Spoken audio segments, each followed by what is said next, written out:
कुछ लोगों को अपने वजूद को कहानी बनाने के लिए मरने की जरूरत नहीं होती और इटाची उचिहा भी उन्हीं कुछ लोगों में से था।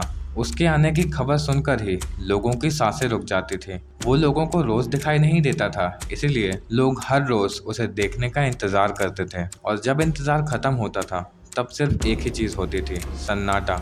वो हमेशा कम ही दिखाई देता था, लेकिन जब दिखता था तो दुनिया चुप हो जाती थी। और वीडियो के एंड में मैं रिवील करूंगा अगले कैरेक्टर का नाम, जो कभी स्पॉटलाइट नहीं मांगता, क्योंकि उसका नाम ही स्पॉटलाइट बन जाता है। तो देखते रहना, वरना अगला भूत तुम्हारे सामने से गुजर जाएगा और तुम्हें पता भी नहीं चलेगा। So this is the law 16 of 48 laws of power, और ये कहता है use absence to increase your honour and respect. Power सिर्फ दिखाने से नहीं आती, कभी कभी दूर रहने से भी आती है, क्योंकि जब तुम लोगों को रोज दिखाई देते हो तो लोग तुम्हें नॉर्मल समझने लगते हैं, लेकिन जब तुम गायब हो जाते हो तभी लोगों को तुम्हारी असली वैल्यू समझ में आती है। और जो वर्ड तुम छोड़कर जाते हो वो तुम्हारे नाम और रिस्पेक्ट को ग्रो करता है। इटाची अपनी पावर की पीक पे था, एक जीनियस जिसकी सोच दूसरों से कई कदम आगे थी, एक इलाइट उचिहा जिसका नाम सुनते ही दुश्मनों का कॉन्फिडेंस हिल जाता था, और एक होकागे लेवल शिनोबी जिसे सिस्टम कभी समझ ही नहीं पाया। लेकिन उसने कभी भी अपनी पावर का शो ऑफ नहीं किया, उसने डिसअपियरेंस चूज़ किया, अपने ही क्लैन को ख़त्म किया, लेकिन अपनी पावर दिखाने के लिए नहीं, शांति बनाए रखने के लिए। और फिर वो चला गया अकात्सुकी में, अपने ही दुश्मनों के बीच, ताकि वहीं रहकर अपनी उस दुनिया को बचा सके जिसके लिए उसने सब कुछ कुर्बान कर दिया। वो दुनिया जो उसके दिल के सबसे करीब थी, लेकिन उसे भी उसने अपने आप से दूर कर दिया। वो जिंदा था, लेकिन नारुतो के वर्ल्ड में एक घोस्ट बन चुका था। Madara was called the ghost of the Uchiha, but Itachi he was the second ghost of the Uchiha, silent, unseen and unstoppable.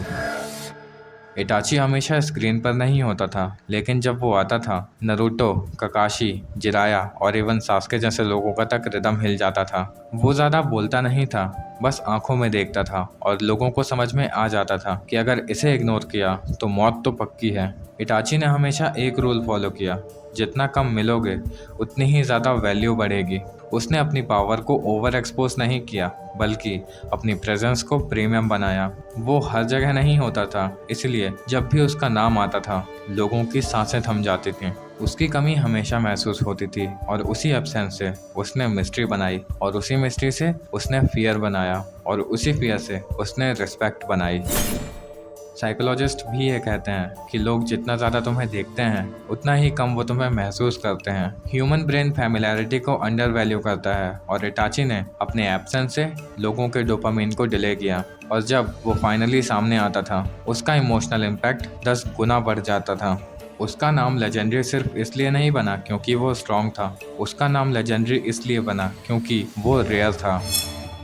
अगर तुम हर जगह देखोगे तो लोग तुम्हारी वैल्यू भूल जाएंगे, लेकिन अगर तुम सिर्फ कभी कभी नजर आओगे तो तुम्हारी हर मुलाकात एक महफिल बन जाएगी। इसीलिए अपनी प्रेजेंस को रेयर बनाओ, तभी वो पावरफुल बनेगी। जो रोज मिलता है वो कभी याद नहीं रहता, लेकिन जो कभी मिलता ही नहीं वो कभी भुलाया ही नहीं जाता। इटाची जिंदा था, लेकिन उसकी एब्सेंस इतनी पावरफुल थी कि उसके मरने के बाद भी लोग रो नहीं रहे थे, वो पछता रहे थे कि हमने समझा ही नहीं, और वो हमारे लिए इतना कुछ कर गया। और अगर तुमने वन पीस देखी है तो तुम्हें तो ये याद ही होगा कि शैंक्स रोज नहीं दिखता था, लेकिन जब आता था तो मरीन फोर्ड रुक जाता था और आर्मिनल्स साइलेंस में चले जाते थे। और उसकी प्रेजेंस एक रिमाइंडर होती थी कि पावर को दिखाने की ज़रूरत नहीं होती, उसे फील करवाना पड़ता है। वो कम दिखता था, इसीलिए उसकी हर एंट्री आइकॉनिक होती थी। और अगर तुम्हें ये समझ में आया हो कि हर जगह दिखना ज़रूरी नहीं होता, सिर्फ एक बार इम्पैक्ट बनाना ही काफ़ी होता है, तो इस वीडियो को लाइक करना बिल्कुल मत भूलना। और अगर तुम भी इटाची के फ़ैन हो तो कमेंट करो the second ghost of the उचिहा। और हाँ, इस वीडियो को शेयर करना मत भूलना, इसे इतना शेयर करो कि इटाची का नया टाइटल सबकी जुबान पे आ जाए। और अगले एपिसोड में हम बात करेंगे लॉ 17 की, जहाँ होगा एक ऐसा कैरेक्टर जो हर एंट्री में सिर्फ शो नहीं करता था, पूरा स्टेज ही हिला देता था। Dio Brando from JoJo's Bizarre Adventure. तो मिलते हैं अगले एपिसोड में, तब तक के लिए याद रखना, live like a ghost so that you can die like a God.